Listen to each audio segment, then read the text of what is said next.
Yosua 13 ayat 1 sampai 33. Beginilah pembacaan kebenaran firman Tuhan. Setelah Yosua menjadi tua dan lanjut umurnya, berfirmanlah Tuhan kepadanya, "Engkau telah tua dan lanjut umur, dan dari negeri ini masih amat banyak yang belum diduduki.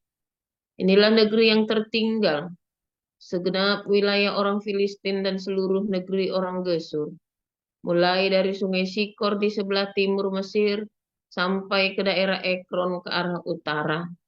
Semuanya itu terhitung tanah orang Kanaan.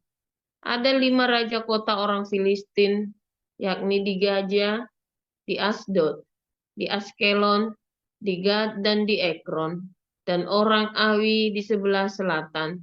Seluruh negeri orang Kanaan dan Meara, kepunyaan orang Sidon, sampai ke Afek, sampai ke daerah orang Amori.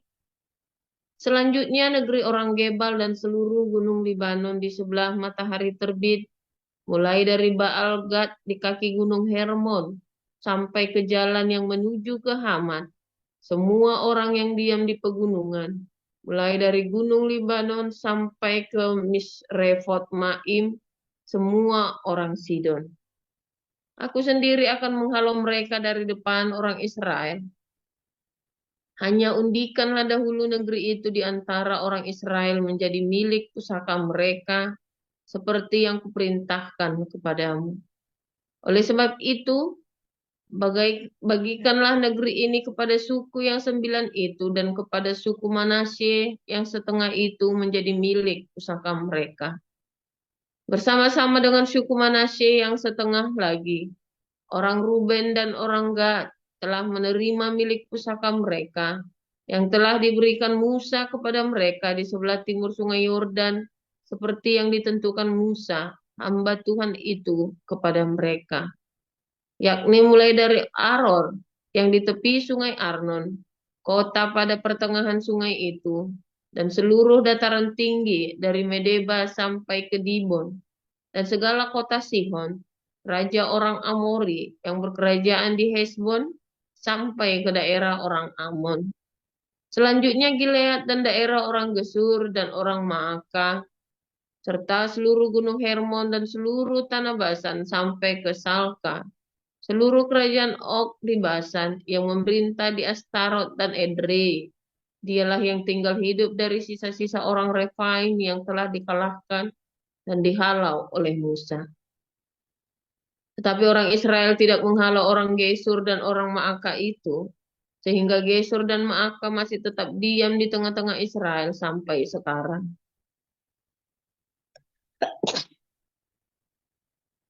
Hanya kepada suku Lewi tidak diberikan milik pusaka. Yang menjadi milik pusakanya ialah Tuhan, Allah Israel, seperti yang dijanjikannya kepada mereka. Kepada suku Bani Ruben, menurut kaum-kaum mereka, telah diberikan Musa bagian ini. Daerah kepunyaan mereka mulai dari Aror yang di tepi sungai Arnon, kota pada pertengahan sungai itu, dan seluruh dataran tinggi dekat Medeba. Hesibon dan segala kotanya yang di dataran tinggi, yakni Dibon, Bamut Baal, Bet Baal Meon, Yahas, Kedemot, Mefat, Kiryataim, Sibma, Jeret Hasahar di atas gunung di lembah itu, Bet Peor, lereng-lereng gunung Pisga, Bet Yesimot, selanjutnya segala kota di dataran tinggi itu, dan seluruh kerajaan Sihon, raja orang Amori, yang memerintah di Hesbon, yang dikalahkan oleh Musa, bersama-sama dia juga dikalahkannya raja-raja Midian, yakni Ewi, Rekem, Jur, Hur, dan Reba, raja-raja bawahan Sihon, penduduk negeri itu. Juga Bileam bin Beor, juru tenung itu, telah dibunuh oleh orang Israel dengan pedang, beserta orang-orang yang telah mati tertikam oleh mereka. Jadi batas daerah Bani Ruben ialah sungai Yordan dengan daerah pinggirnya. Itulah milik pusaka Bani Ruben menurut kaum-kaum mereka, yakni kota-kota dengan desa-desanya. Kepada suku Gad, yakni kepada Bani Gad, menurut kaum-kaum mereka telah diberikan Musa bagian ini. Daerah kepunyaan mereka ialah Yaezer dan segala kota negeri Gilead, serta setengah negeri orang Amon sampai ke Aror, yang di sebelah timur Rabah, yakni mulai dari Heshbon sampai ke Ramat Mispa dan Betonim, dan dari Mahanaim sampai ke daerah Debir, dan di lembah Bet Haram, Bet Nimrah, Sukot dan Javon, sisa kerajaan Sihon, Raja Hesibon, Sungai Yordan dengan daerah pinggirnya, sampai ke ujung Danau Kineret di sebelah timur Sungai Yordan. Itulah milik pusaka Bani Gad menurut kaum-kaum mereka, yakni kota-kota dengan desa-desanya. Kepada suku Manasya yang setengah itu, yakni kepada puak Bani Manasya yang setengah itu, menurut kaum-kaum mereka, telah diberikan Musa bagian ini. Daerah mereka mulai dari Mahanaim, seluruh Basan, seluruh kerajaan Og, Raja Basan, dan segenap Hawat Yair, yang di Basan itu 60 kota banyaknya. Selanjutnya setengah Gilead, Astarot dan Edrei, kota-kota kerajaan Og di Basan, menjadi bagian Bani Makir, anak Manasye, yaitu bagian setengah Bani Makir menurut kaum-kaum mereka. Itulah semuanya yang dibagikan Musa sebagai milik pusaka di dataran Moab di sebelah timur Sungai Yordan dekat Yeriko. Tetapi kepada suku Lewi, Musa tidak memberikan milik pusaka. Tuhan, Allah Israel, dialah yang menjadi pusaka mereka, seperti yang dijanjikannya kepada mereka. 2 Korintus 10. Aku, Paulus, seorang yang tidak berani bila berhadapan muka dengan kamu, tetapi berani terhadap kamu bila berjauhan. Aku memperingatkan kamu demi Kristus yang lemah lembut dan ramah. Aku meminta kepada kamu, jangan kamu memaksa aku untuk menunjukkan keberanianku dari dekat, sebagaimana aku berniat bertindak keras terhadap orang-orang tertentu yang menyangka bahwa kami hidup secara duniawi. Memang kami masih hidup di dunia, tetapi kami tidak berjuang secara duniawi. Karena kami dalam perjuangan bukanlah senjata duniawi, melainkan senjata yang diperlengkapi dengan kuasa Allah yang sanggup untuk meruntuhkan benteng-benteng. Kami mematahkan setiap siasat orang dan merubuhkan setiap kubu yang dibangun oleh keangkuhan manusia untuk menentang pengenalan akan Allah. Kami menawan segala pikiran dan menaklukkannya kepada Kristus. Dan kami siap sedia juga untuk menghukum setiap kedurhakaan bila ketaatan kamu telah menjadi sempurna. Tengoklah yang nyata di depan mata kamu. Kalau ada seorang benar-benar yakin bahwa ia adalah milik Kristus, hendaklah ia berpikir di dalam hatinya bahwa kami juga adalah milik Kristus sama seperti dia. Bahkan, jikalau aku agak berlebih-lebihan bermegah atas kuasa yang dikaruniakan Tuhan kepada kami untuk membangun dan bukan untuk meruntuhkan kamu, maka dalam hal itu aku tidak akan mendapat malu. Tetapi aku tidak mau kelihatan seolah-olah aku menakut-nakuti kamu dengan surat-suratku. Sebab, kata orang, surat-suratnya memang tegas dan keras, tetapi bila berhadapan muka, sikapnya lemah dan perkataan-perkataannya tidak berarti.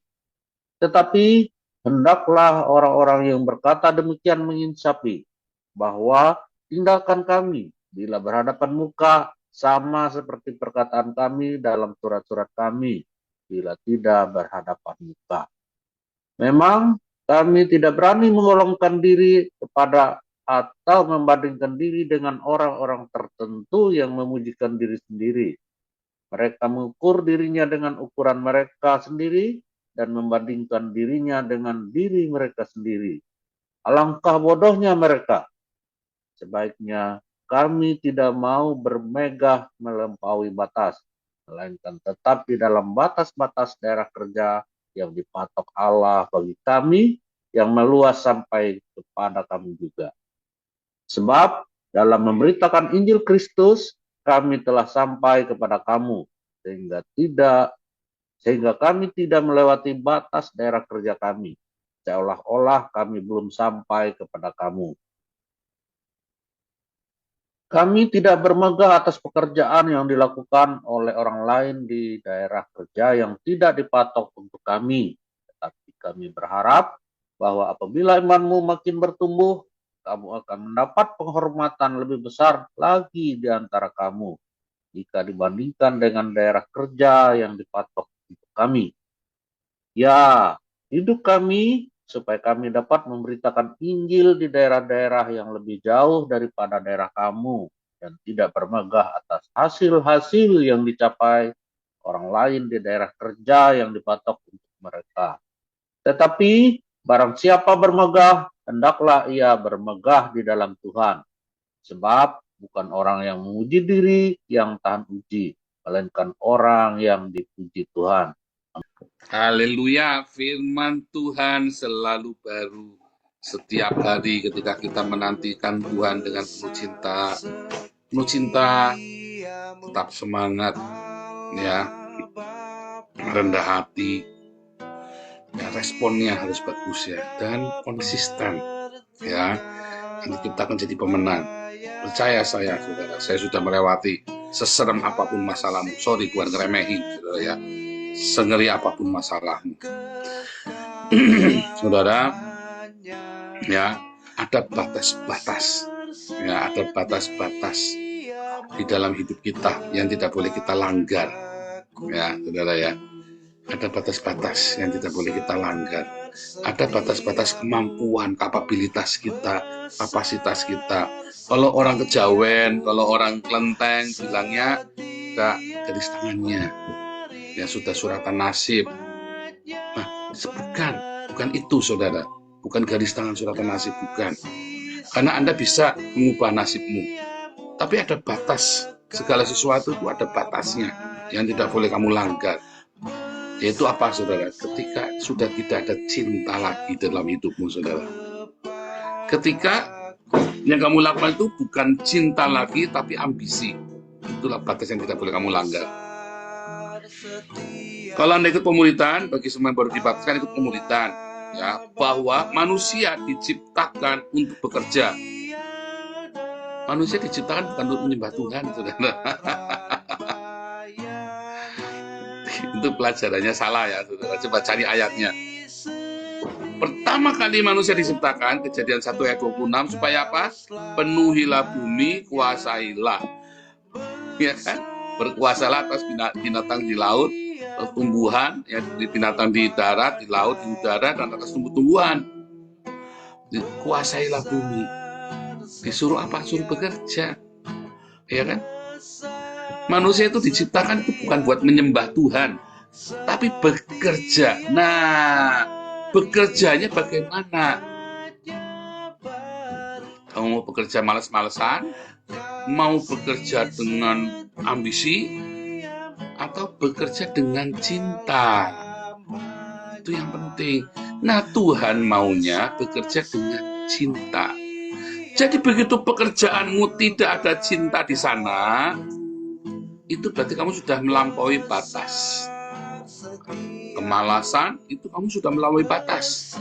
Artinya kamu hanya mau menikmati kehidupan saja. Contoh. Ini kan cerita klasik nih, cerita klasik. Mungkin Anda sudah pernah dengar cerita ini, ya, sudah sering. Ada seorang ya yang tinggal di Pulau Bali, tempat terpencil di Pulau Bali, di bagian Nusa Penida. Kalau Anda tahu Pulau Nusa Penida itu indah ya, saudara ya. Pulaunya itu indah sekali, saudara. Lalu dia punya teman dari kecil, dia punya ambisi, saudara. Ya, dia punya ambisi. Terus dia ngomong-ngomong mereka berdua, ya. Saya kan pernah tinggal di Bali 4 tahun, saudara ya. Bali itu singkatan dari banyak libur. Saya pakai dasi, pakai kemeja, pakai ya. Semua tamu-tamu saya semua pakai celana pendekan, pakai bikini, saudara. Jalan pakai kacamata hitam, pakai topi gitu. Saya pakai meja, jadi kurang ajar. Saya jadi driver, jadi apa namanya, driver apa limosin jadinya ya, saudara ya. Mereka semua pakai celana pendek, pakai bikini jalan ke pantai. Kita ya we are doing business ya, kita lagi bisnis kan, ya doing bisnisnya Kuta, dia bilang kita pergi ke Tanah Lot, Kuta kemana. 4 tahun tiap hari saya jadi CEO, saudara, Chief Entertain Officer, bukan Chief Executive Officer, Chief Entertain, tukang menghibur orang. Semua kafe di Bali saya sudah masuk, saudara. Semua kafe di Bali kenal saya. Soalnya tiap malam saya nangkali di kafe ya, saudara ya. Di kafe mana loh ya, masuk semua tuh, semua kenal saya semua sampai ya. Itu CEO-nya soalnya saya, CEO-nya Bali. Ini kalau udah musuh-musuh lawan-lawan bisnis saya itu, kalau udah ketemu saya pokoknya pusing dah. Pokoknya kalau mau apa aja tak kasih, ada semua. Saudara mau entertain apa aja semua ada. Waduh, kalau udah giliran bisnis sama saya, udah deal sama saya pasti dapat, karena CEO-nya saya Bali. Sampai dibilang yang punya Bali, saudara ya.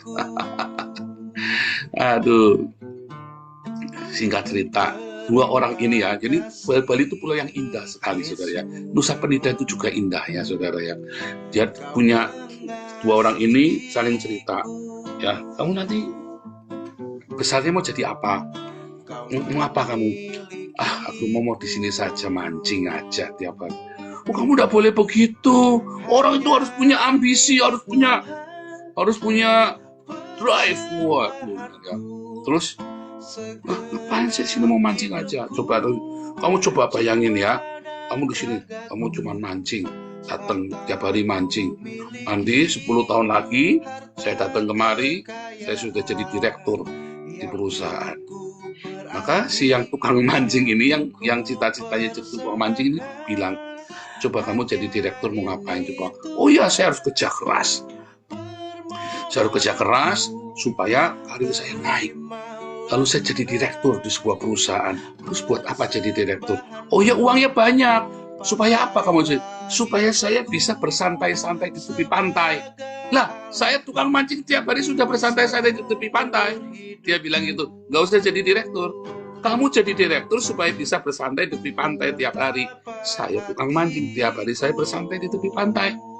Jadi ngapain jadi direktur? Mendingan saya tukang mancing. Kamu udah capek bak-biku pergi ke Jakarta, toh pulang ke sini, kamu tetap kayak saya, duduk di tepi pantai, ngisap rokok sambil mancing. Bedanya sama saya apa? Dia bilang begitu. Mendingan saya begini aja jalanin. Kamu bak-biku, saya tiap hari. Bali banyak libur, kamu di Jakarta. Waduh, repot saudara. Saudara, saya nggak ngajarin Anda untuk malas. Yang satu ngomong realita kehidupan, tapi goblok saudara. Yang satu dia cerita ambisi, tapi goblok juga, sama-sama gobloknya. Ya saudara ya. Yang satu ya dia mancing, ya kan. Besok mau makan apa dia bingung, karena dia setiap hari mancing saudara, tapi besok makan apa dia bingung, karena dia tidak bekerja, ya kan. Kalau suatu ketika dia sakit, ya dia cuman mentok puskesmas saja saudara ya. Masuk rumah sakit ditanya punya kartu kredit enggak punya, ya udah pulang. Ya kan? Kalau yang banyak duitnya ini, bak-biku kerja setengah mati, ya kan, ketemu istri ya sebulan sekali, bagus anaknya nggak manggil dia om. Om siapa? Mama ada. Oh, mama sama papa loh. Anaknya dia manggilnya orang lain. Tapi sih punya kerja bak-biku, ya kan? Anaknya kamu manggil kamu om, ya kan? Terus kamu nanya mama di mana? Kamu nanya istrimu, oh mama sama papa. Ya pikir itu papanya dia. Kan kacau kamu gara-gara kasihkan kerja, punya istri nggak dirawat, pulang, ya kan? Anakmu saja nggak kenal siapa kamu, saudara. Lah semumet itu saudara udah begitu. Kamu kalah sama tukang mancing yang di Bali tiap hari santai liburan terus, banyak libur kan Bali kan, ya kan? Saudara, kalau kamu kerja, ya malas, kamu kan disuruh mengembangkan. Kamu tidak boleh bermalas-malasan, saudara. Sekalipun kamu orang kaya, kamu tidak boleh tidak bekerja. Sekalipun kamu uangnya banyak, tidak boleh kamu tidak bekerja. Ayatnya jelas, barang siapa tidak bekerja, janganlah ia makan. Karena kalau kamu nggak bekerja tapi kamu makan terus, ya, kamu penyakitan. Kalau kamu tidak bekerja, tapi kamu makan terus, kamu penyakitan. Pak, tapi saya miskin. Makanya kamu penyakitnya penyakit orang kaya, ya kan? Stroke, diabetes, itu kan penyakitnya orang kaya, saudara. Kalau penyakitnya orang miskin ya busung lapar, pudis, panu, popoken, ya congekan, itu penyakitnya orang miskin. Penyakitnya orang kaya kan jantung, koroner, waduh apalagi itu loh, diabetes, ya kan, kolesterol, apalagi mah penyakit orang kaya mas, apalagi itu kanker, cancer ya, kalau cancer juga ya. Terus pokoknya penyakit sing aneh-aneh yang judulnya penyakit kebanyakan makan, ya kan. Ini kan diabetes, jantung, kolesterol, stroke, itu kan penyakit darah tinggi, itu kan semua penyakit kebanyakan makan, salah makan kan. Penyakit makanannya orang kaya kan. Iya kan? Tapi orang miskin banyak yang punya penyakit orang kaya. Kenapa?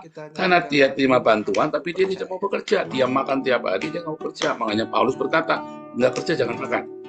Oh, dia bukan menghina, tapi kamu nanti kena kutuk, sakit kamu, ya kan? Kalau Anda bekerja Anda boleh makan, karena kita dilahirkan, ditakdirkan untuk bekerja. Oh, capek dong Pak, kena kutuk. Bekerja itu bukan kutuk, bekerja itu berkat, saudara. Kamu akan sehat kalau kamu bekerja. Kamu akan diberkati kalau bekerja, ya. Kamu akan punya harga diri kalau bekerja. Banyak orang harga dirinya tinggi sekali tapi dia tidak kerja. Itu namanya kurang ajar, saudara. Dia tidak kerja tapi harga dirinya selangit, ya. Itu namanya orang sial, saudara. Ya, harga dirinya selangit, tidak kerja, di rumah tidur makan tidur. Dan biasanya orang yang makan tidur harga dirinya selangit. Serius, saudara. Serius, ya. Tapi orang yang bekerja, ya aneh ya, biasanya selalu ada anomali. Biasanya kalau orang yang bekerja, dia tahu menempatkan diri, tahu diri. Ya, Anda ingat perwira pasukan yang datang pada Yesus? Aku ini seorang prajurit. Aku punya anak buah, tapi aku punya atasan. Orang kalau bekerja dia bisa menempatkan diri, saudara. Kapan dia harus merendah, kapan dia harus memimpin. Tapi kalau orang makan tidur, taunya aku ini punya harga diri. Dan tidak tahu harga dirinya kemahalan. Nggak tahu diri itu loh maksudnya lo ya, saudara. Harga diri itu namanya, terus aku biar miskin tapi punya harga diri. Itu biasanya omongan orang yang tidak bekerja, saudara. Aku ini biar miskin tapi punya harga diri. Itu omongan orang miskin tuh biasanya tuh, Sunda. Tapi orang yang bekerja dengan rajin, biasanya tidak tega ngomong begitu. Ya sudah, diam saja. Jengkel tapi diam saja. Kalau boleh dia merendah, dan dia tahu bagaimana cara merendahkan diri. Karena sudah biasa kerja. Kenapa? Udah capek. Udah mau sombong apa, udah capek, nggak usah diurusin. Tapi kalau kamu udah kerja, panas, karena energimu banyak. Energimu buat marah-marah, buat berkelahi sama orang tuh banyak. Ya kan? Tapi kalau kamu energimu habis buat bekerja, kamu udah sempat marah-marah lagi, saudara. Enggak, udah capek. Orang tersinggung, capek udah. Ngurusin ini aja, ngurus orang tersinggung. Enggak, coba deh Anda pikirkan. Mengapa kamu susah untuk merendahkan diri? Biasanya kamu nggak bekerja. Tapi kalau kamu bekerja, kamu makin rendah hati, berkatmu makin banyak, saudara. Itulah sebabnya orang bekerja itu bisa makan dan bahkan bisa beli-beli. Di Belanda, kamu boleh nggak kerja, saudara. Tapi kamu uangnya terbatas, kan? Kamu boleh tidak kerja, dirawat oleh negara, tapi uangmu terbatas. Makanya banyak orang bekerja, pajaknya 50%. Kalau gajimu 10.000, ya, pajakmu 50%. Jadi kalau gajimu 10.000, kamu cuma terima uang 5.000 di rumah, bawa ke rumah. Lah kalau kamu gajinya 5.000, ya, pajakmu cuma 30%. Jadi kamu bawa uang 4.500. Jadi yang kerja 10.000 sama yang kerja 5.000 beda dikit, sudah. Ajaib ya. Kenapa? Karena yang bekerjanya banyak, ya, Seringkali bukan karena pekerjaannya banyak, karena dia punya keberuntungan.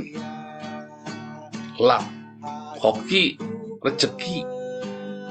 Makanya dia harus membagi kepada yang kurang beruntung. Orang yang tidak bekerja itu dianggap kurang beruntung, saudara. Karena orang tidak bekerja kadang-kadang bukan karena malas, ya, tapi karena dia tidak beruntung, hidupnya tidak beruntung. Itu selalu ada, rajin, jujur, tapi dia tidak beruntung. Mengapa? Kenapa sial terus? Ya ada, orang yang selalu sial terus itu ada. Terima kenyataan itu ada. Dan orang-orang yang selalu beruntung, kerja dikit, kerja cuma dikit, tapi untungnya banyak, ya kan? Harus berbagi. Jadi ada cinta di sana. Kalau kamu tidak bekerja, kamu malas, kamu tidak boleh makan karena kamu kurang kutuk. Ada batasnya seberapa minimum kamu bekerja. Ada batasnya. Kamu yang beruntung, ya, lalu kamu punya rezeki yang banyak, kamu juga harus berbagi. Itu saudara. Itulah batas-batas kita manusia dalam bekerja. Batas-batasnya itu, yaitu bekerja. Standarnya kerja. Bekerjalah dengan rajin, dengan jujur, dengan integritas, ya, dengan improve skillmu, saudara. Nggak bisa kamu cuma kerja, saya cuma segini saja. Nggak bisa, saudara. Makanya kamu nggak mengalami kemajuan. Ya kamu segini saja. Ya gimana? Ya susah, kamu kan segitu terus, saudara. Percaya saya. Tapi kalau kamu belajar rajin bekerja, Tuhan akan berkati hidup kamu. Ya. Orang yang tidak bekerja, maka tidak ada apanya mau diberkati, tempurungnya tidak ada, periuk nasinya itu tidak ada, apa yang mau diberkati, saudara? Apa yang mau dilipat gandakan?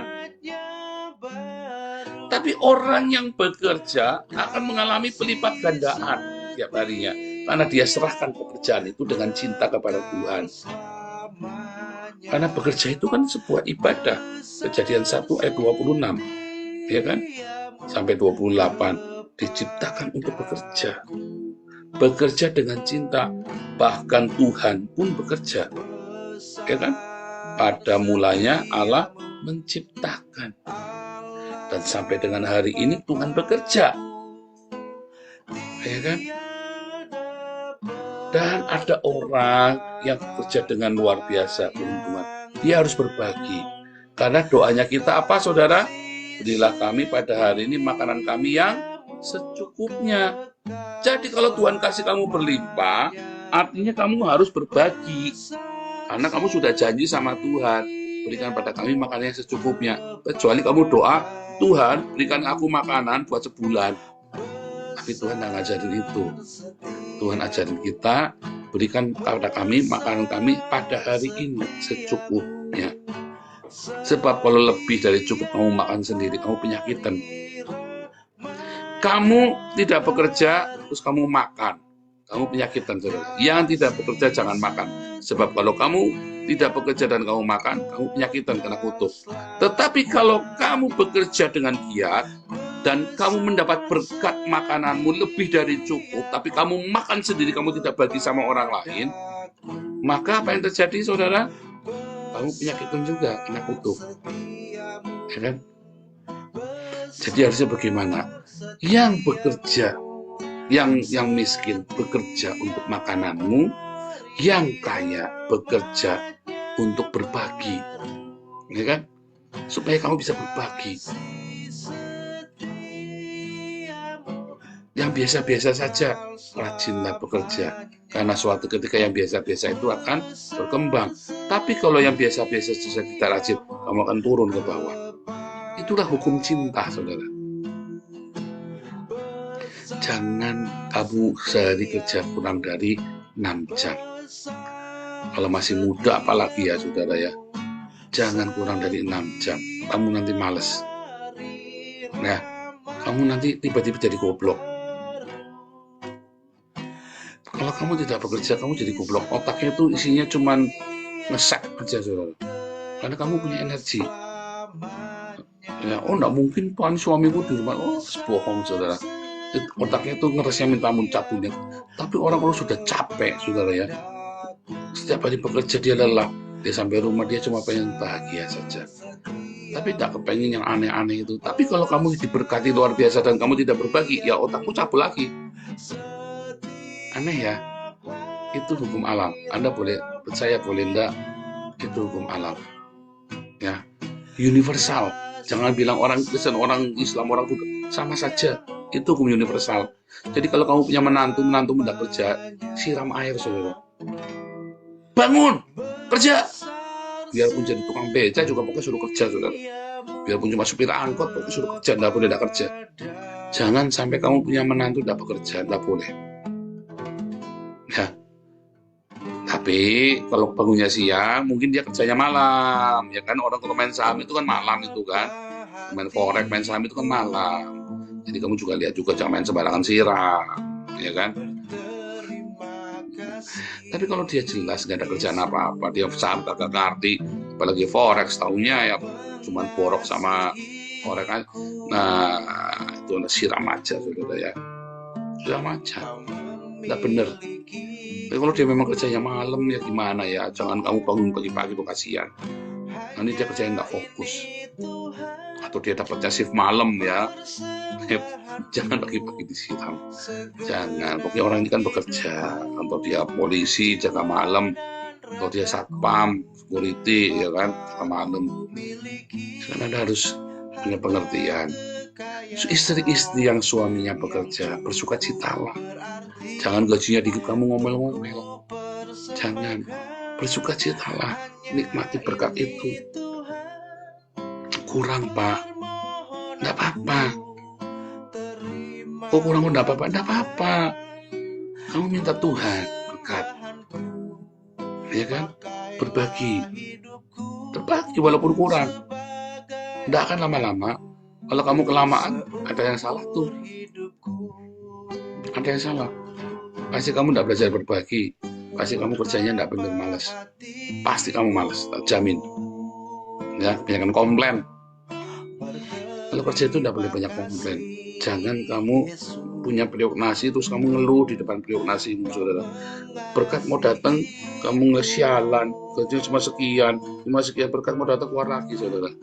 Kalau saya berkat cuma dikit, haleluya, luar biasa. Terima kasih Tuhan bisa beli jas walaupun bekas. Itu terima kasih Tuhan beli sepatu baru walaupun murah, tapi saya bisa pakai sepatu baru.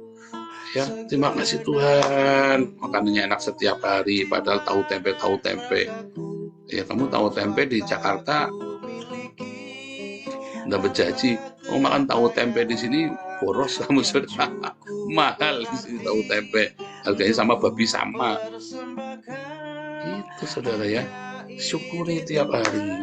Istri-istri jangan mengeluh, mertua-mertua jangan mengeluh. Berbahagialah menantumu itu bekerja, walaupun mungkin kerjanya gajinya sedikit. Bukan masalah pintar, masalah bodoh, enggak. Belum waktunya. Sekarang dimotivasi, ayo bersedekah, ayo nabung. Irit ya. Jangan, itu lihat tetangga tuh sudah beli TV ya 50 inch. Lihat tuh tetangga tuh sudah beli TV 100 inch. Ya kan, padahal semua utang semua, ya. Bukan beli, namanya utang. Iri. Saudara, kita semua punya batas-batas dalam kehidupan kita.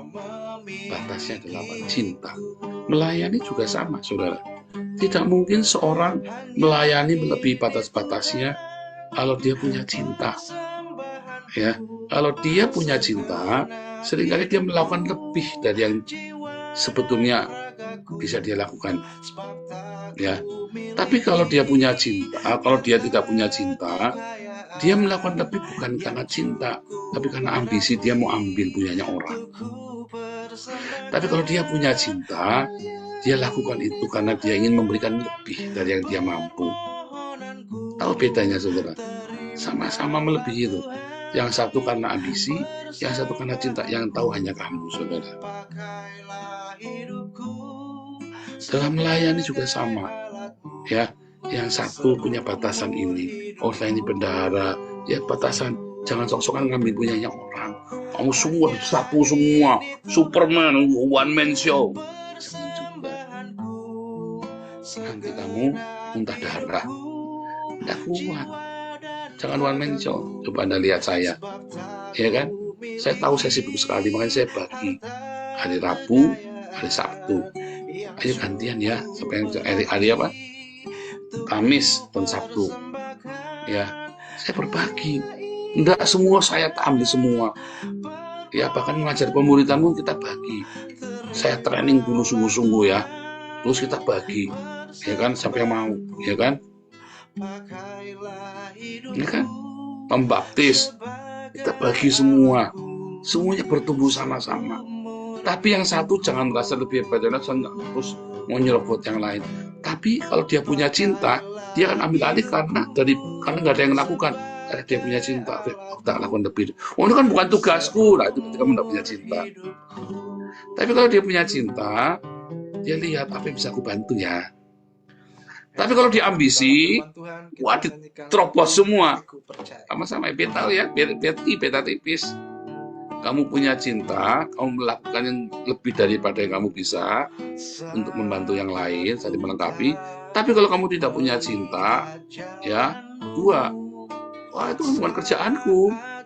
Itu kan bukan kerjaanku. Nah, harusnya kan kamu saling peduli.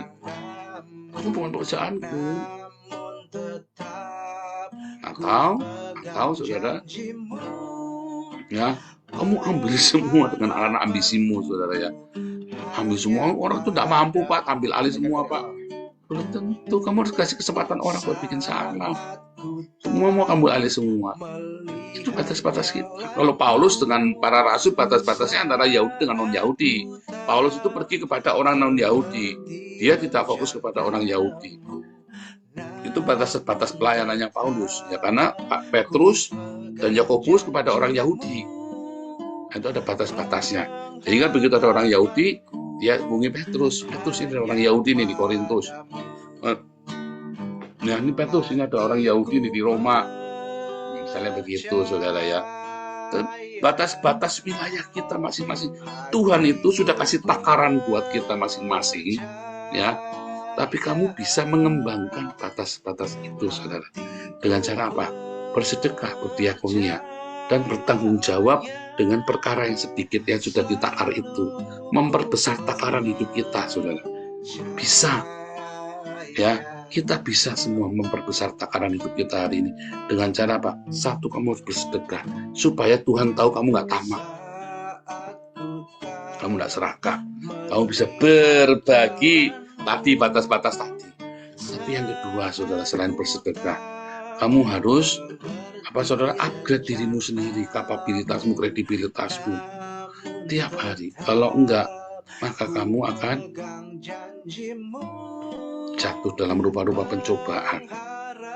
Enggak punya kemampuan, tapi pengen ambisinya gede. Akhirnya kamu nakal, jahat, saudara.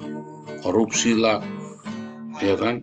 Main politik yang kotor lah, politik kantor ya, intrik-intrik yang kotor, fitnah-fitnah, jilat-jilat. Tapi kalau kamu punya cinta, ya, maka kamu akan berbagi, maka kamu akan dijaga oleh Tuhan. Batas-batasmu pun akan dijaga. Tidak mungkin orang bisa ngambil rezekimu. Karena kamu belajar berbagi, belajar peduli. Ya. Gitu, saudara ya. Jadi bukan berarti mau sok-sokan ya, uang Tuhan, enggak bisa. Bahkan ada yang menerima bantuan pun dari yayasan, ya ada batasnya. Kamu tidak bisa ngambil semua yang kamu mau. Ada aturannya, ada batasnya. Semua itu ada aturannya, ada batasnya. Segala sesuatu yang tidak ada batasnya itu berbahaya, saudara. Kamu bisa hilang nanti di ruang angkasa. Bukan di surga, di ruang angkasa, saudara. Kamu bisa hilang nanti. Haleluya. Ya, sekarang ingat-ingat, saudara, bekerja dengan cinta. Tidak boleh malas, tidak boleh berambisi, tapi bekerjalah dengan cinta. Cukupkanlah dengan yang ada, bekerja dengan rajin. Ya, sehingga kamu tidak akan saling sikut, saling senggol, saling fitnah. Tidak perlu. Ya, karena Tuhan yang akan menjagamu. Nah, yang ketiga, jangan bekerja dengan serakah. Ada batas-batasnya, saudara. Pelayanan pun ada batas-batasnya. Kamu tidak bisa semua kamu kerjain sendiri, semua itu tidak mungkin. Tidak akan bisa, kamu harus belajar berbagi. Sulit ya berbagi ya.